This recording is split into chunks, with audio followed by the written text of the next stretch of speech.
Hello, everybody, and welcome to another episode of the JRPG Report. My name is Dalton Suter, and with there being a Nintendo Direct today, I figured, what better time than ever to get an episode in, especially when there was some good JRPG news announced over the last week, plus in today's Direct. So let's go ahead and jump right into it, shall we? With Romancing Saga 2 Revenge of the Seven is now available for the Switch 2 as a Nintendo Switch 2 edition alongside the version 1.1.0 update for existing platforms, Square Enix has announced. Users who own the Switch version will be able to upgrade to the Nintendo Switch 2 edition by purchasing the upgrade pack. The patch notes for 1.1.0 include original soundtrack version for the two Dread Queen battles. Background music tracks have been added. Some abilities have had their potencies or effects increased. Some have had them decreased, such as Penny Pincher and United Ravager. More options added for New Game Plus customization. A formation icon has been added to the battle screen, and auto-equip function can now be separately applied between weapons and other gear, plus many more. So if you are interested in Romancing Saga 2, Revenge of the Seven, now's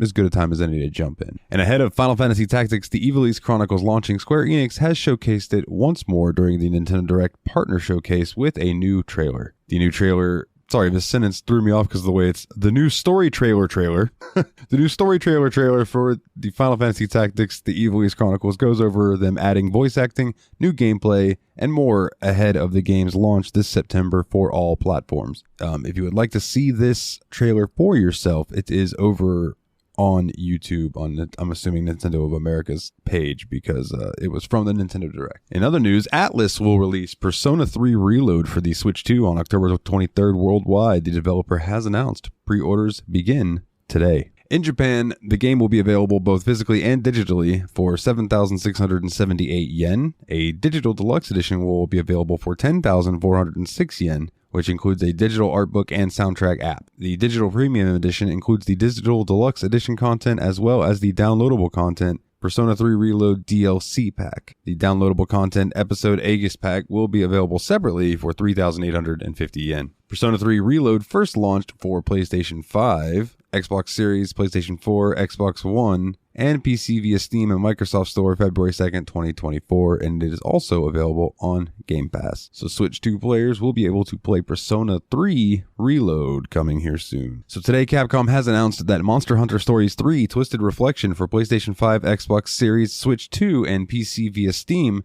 will launch in 2026. This all-new adventure is the latest installment in the popular RPG series where monster riders embark on thrilling journeys across the vast world of Monster Hunter. Monster Hunter Stories 3 Twisted Reflection tells the story of two nations on the path to ruin. Amidst the growing crystal encroachment facing the land of Azuria and Vermeil, the discovery of a mysterious egg gives cause for hope. From the shell hatches a monster long thought to be extinct, a Rathalos. However, this glimmer quickly gives way to despair as a second monster emerges from the egg. The twin Rathalos share the same mark as the twin Skyscale Rathalos, portents of destruction that harken back to a civil war waged 200 years ago. As the environment deteriorates and monsters face extinction, the flames of war once again begin to stir. That sounds pretty cool, not gonna lie. In this tale, the players take on the role to the heir of Azuria, blessed with special abilities leading them to become the leader of the Rangers and sole Rathalos rider in the kingdom. The protagonist passionately performs their duties, protecting monsters and investigating egg quartz. However, a life-changing event soon drives them to investigate the strange phenomena threatening the world. In their search for the truth, they set out to forbidden land beyond the Northern Meridian. So keep our eyes peeled for that if you are into the Monster Hunter Stories series, because that sounds pretty cool. So Gravity and Joymaker have published the first full gameplay trailer for Ragnarok Online 3. This will be a new full-fledged sequel to the big classic MMORPG that took the world by storm in the 2000s. Ragnarok Online 3 looks geared up to bring back the classic MMORPG gameplay whilst bringing back the series' familiar jobs like Lord Knight, High Wizard, and Assassin Cross. It will also have features like 10-player dungeons and the PvP Guild League. The companies have also opened registrations for a new round of Pioneer tests that let people get an early look at Ragnarok Online 3. The test version will be available in East and Southeast Asia, or to be more specific, South Korea, Taiwan, Hong Kong, Thailand, Malaysia, Singapore, Indonesia, and the Philippines, and Macau, I think is how you pronounce that. Those who passed registration will receive a contact on Friday, August 8th. I have you guys know Team Retro, my buddy Mikolov, who used to join me on here now and then. He was a big fan of the original Ragnarok Online, so I'm sure he is either hyped or incredibly worried about this game coming out. Action RPG Utaware Rumano Zan will launch for PC via Steam on October 23rd. Publisher DMM Games and Shirofune and developer Aqua Plus have announced it will support English language, Japanese, and traditional Chinese language options. Utaware Romano Zan first launched for PlayStation 4 on September 27th, 2018 in Japan, followed by September 10th, 2019 in North America, and September 13th, 2019 in Europe. The PC version will feature a number of PC-specific optimizations and enhancements. It follows the story of Mask of Deception, featuring a slimmed-down exposition interspersed with button-pounding battles. When a man named Haku wakes up in an unfamiliar world, he quickly finds himself surrounded by beautiful but strict caretaker and a motley crew of warriors, scholars, princesses, and heroic bandits. Under the direction of the dashing rogue Ukon, they'll rescue damsels, stamp out conspiracies, stymie invasions, build bonds as they fight to defend the land of Yamato from every threat, even the ones that wear masks. So Capcom has released the complete Monster Hunter Wilds original soundtrack for streaming and digital purchase, featuring over 7 hours of music across 7 discs. The 126-track soundtrack for Monster Hunter Wilds is officially released on July 30th and has begun rolling out worldwide. It is currently available to stream on Apple Music and Spotify, and you can buy it digitally on Steam as well. Monster Hunter Wilds is now available for PlayStation 5, Xbox Series X and S, and PC via Steam. Publisher Anchor and developer Project LA have announced Destiny Code, a card battle RPG woven with Bishoujo. It will launch in early access for PC via Steam and Epic Game Store in 2025, with support language for English, Japanese, traditional Chinese, and simplified Chinese. The early access release will feature 7 playable characters, each with their own background and combat style, as well as the core turn-based, card-driven interactive battle system gameplay. The main story spans up to Chapter 2, including individual character events and sub-events. Future updates will introduce new encounters, new stories, and unseen fragments of the world. It is expected to remain in early access for about 1 year. A little overview of the game: a card battle RPG woven with Bishoujo, and a clash over relics of a lost civilization. What choices will they make? A dramatic chronicle where strategy and decisions shape fate. A school life spent with cute and beautiful girls. As an agent of the ancient prehistoric civilization center intelligence executive agency. My goodness, mouthful. Heartgranter is a former boy mercenary who has infiltrated the academy, aka the teaching institution of the subordinate organization. He is assigned to teach a group of girls who have some mysterious reason to be there, as well as take on assignments from the administration. Then one day, a new mission comes along, the discovery and recovery of the Grim Forge, but that was also the beginning of a huge conspiracy. So that sounds pretty cool. I'll be keeping my eye on that. I do like a good RPG card battler. Those seem to be very fun. And it looks like, there's a trailer for it and everything. Nintendo of America an hour ago posted a trailer. It says start from zero with hashtag Octopath Traveler 0, the newest entry in the acclaimed HD 2D RPG Octopath Traveler series, coming to Nintendo Switch and Nintendo Switch 2 December 4th. Whoa! Well, all right. I hope to have more information on that coming up soon. I did just check the trailer out. Hopefully I cut that where you couldn't tell. And it looks like you get to create your character, and there's some town building aspects in it as well. Color me excited, man. I really enjoyed Octopath 1 and 2. In fact, if you'd like to hear more about Octopath Traveler 2, we did do an episode on it. It's kind of a shallow episode because we didn't want to spoil a lot of the stuff story-wise in the game because it's quite good. But over on Steam Machine Podcast, we did cover Octopath Traveler 2. So yeah, Octopath Traveler 0 coming December 4th. And it seems that Square Enix has also released a free update for Dragon Quest III HD 2D Remake with improvements for when playing on a Nintendo Switch 2. While the Western Nintendo Direct Partner Showcase did not feature Dragon Quest 1 and 2 HD 2D Remake, a trailer was shown alongside confirmation for an upgrade during the Japanese Nintendo Direct Partner Showcase. The update is available now for all who own Dragon Quest III HD 2D Remake on the Nintendo Switch. The update includes graphical improvements to make the game appear sharper, and smoother, and also an option to prioritize frame rate or graphics. That's pretty cool. Bandai Namco has released a new special moves trailer for Digimon Story Time Stranger. The short 1 minute long Digimon Story Time Stranger Special Moves Volume 2 trailer has mini clips from different special moves that you can expect to see in the game. If you missed it, we recently had a chance... Oh, excuse me. No, that's just their RPGsite.net plug to them, plugging an interview that they did with Ryosuke. So if you do want to hear that, go check that out. But this comes out October 3rd. I'm going to go ahead and be honest with you guys. I have been avoiding trailers for this game because I really look forward to playing it. I really... Call me what you will. I really enjoy Digimon. Always have. I really like Digimon a lot. All right, while Neptunia game maker R Evolution launched on consoles last year, there had been no indication about the game releasing on PC until July 29th, 2005.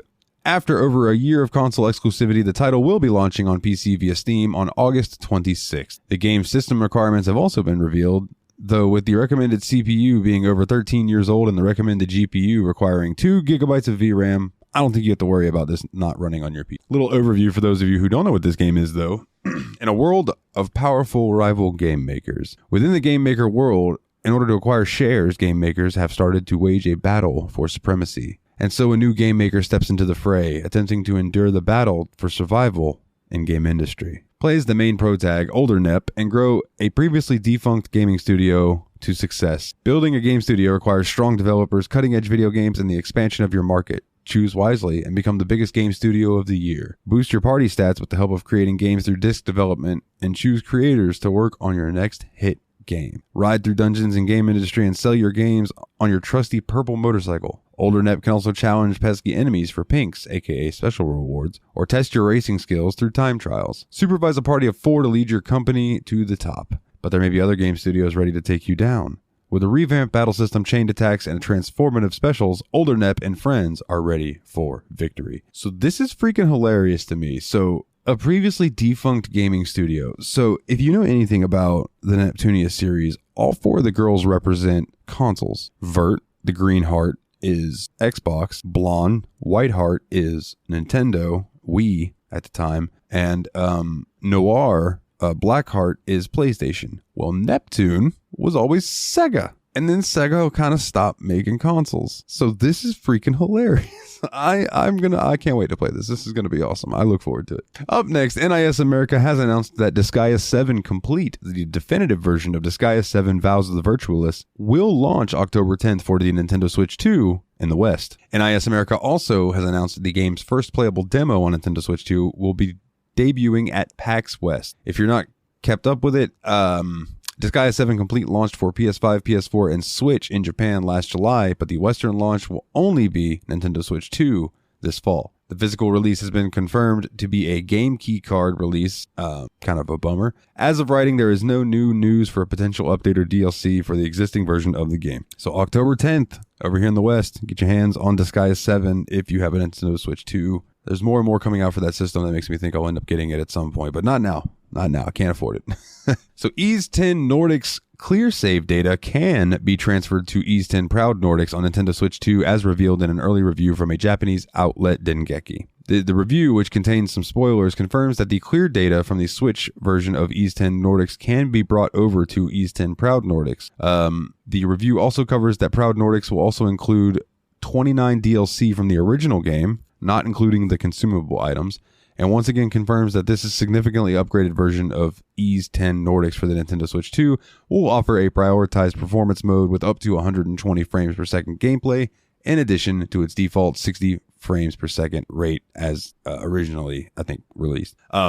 Ease 10 Nordics is now available in the West for PlayStation 5, PlayStation 4, Nintendo Switch, and PC via Steam. And Ease 10 Proud Nordics launches July 31st for Nintendo Switch 2 in Japan and on August 21st for Nintendo Switch 2 and Steam in Asia through Clouded Leopard Entertainment. So hopefully that'll come over here eventually. So Hong Kong-based developer Ignicorvus Studios has announced Spark Ignites, a 2.5 pixel art fantasy RPG in development for PC via Steam. Spark Ignites is a pixel fantasy RPG where the Star God's blessings grants one wish each century. Orphan Ash and Clover uncover its bloody truth during their pilgrimage. Holding a world-changing secret, will you steal the divine power or defy the gods? Every choice writes a new ending. Immerse in an epic tale brought to life in 2.5D pixel art. Next generation lighting elevates the retro 2.5D pixel art into a cinematic medieval masterpiece. From storm-lashed towns to candlelit castles to the glint on knights of armor to the flicker of tavern hearths, every frame tells a grand saga.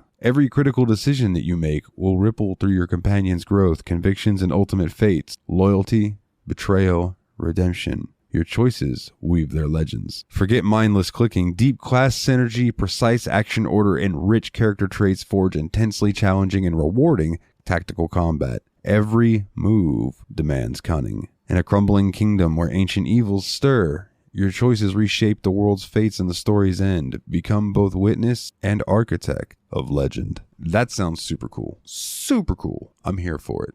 And the screenshot that they got here showing it off, man. Whoo! That's going to be sweet. It's going to be sweet. Oh, hopefully. And finally today, Square Enix has announced a new version of the Nier Automata, or Automata, however you want to say it, and the Nier Gestalt and Replicant original soundtrack vinyl set titled the Reconstructed Edition, featuring selected songs from the original vinyl released on 2 LPs. The original vinyl release had 35 songs across 4 black LPs and was priced at 7,920 yen, and this new set features 18 songs across 2 clear LPs and is priced at 9,350 yen. So less songs for more money. All right, then. It releases October 22nd in Japan, and pre-orders go up soon in North America, though they do not give a date when for some reason. And I was wrong. There is one more, and it's another soundtrack. Ahead of Final Fantasy Tactics: The Evil East Chronicles launching, Square Enix has announced a new vinyl release titled Final Fantasy Tactics Best Selection.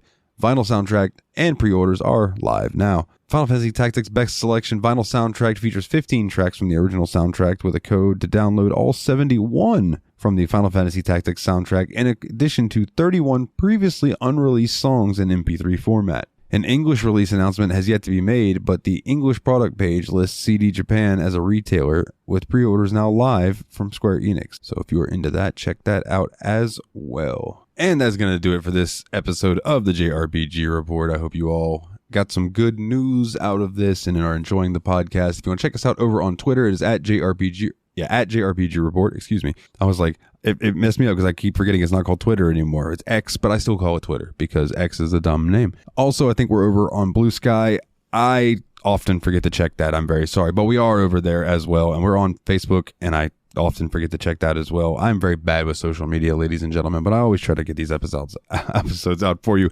If you would like to check out the Patreon, check us out over at patreon.com/JRPG Report. $1 a month gets you the episodes early, gets you the episodes ad-free, and gets you access to the JRPG Report Town Discord. Some good people in there. And you get your name read on each and every episode like these wonderful people. Jake W., Jordan K., Kularian, Logan Joreid, and Be the Knight. You're all very, very much appreciated. Check me out over on the Steam Machine PC Gaming Podcast, a bi-weekly PC gaming show where me and my buddy Willie and whatever guests we rope in decide to play through a game in our backlog. We are currently, as of today, actually going to be recording about Wallace and Gromit, Episode 1, Fright of the Bumblebees. If you are not a fan of Wallace and Gromit, or you do not know who Wallace and Gromit is, go check them out. They are hilarious. It's a British claymation comedy. Wonderful stuff. And the game was a kind of a Telltale style. And I really, really enjoyed it. It was good. And I look forward to talking more about that.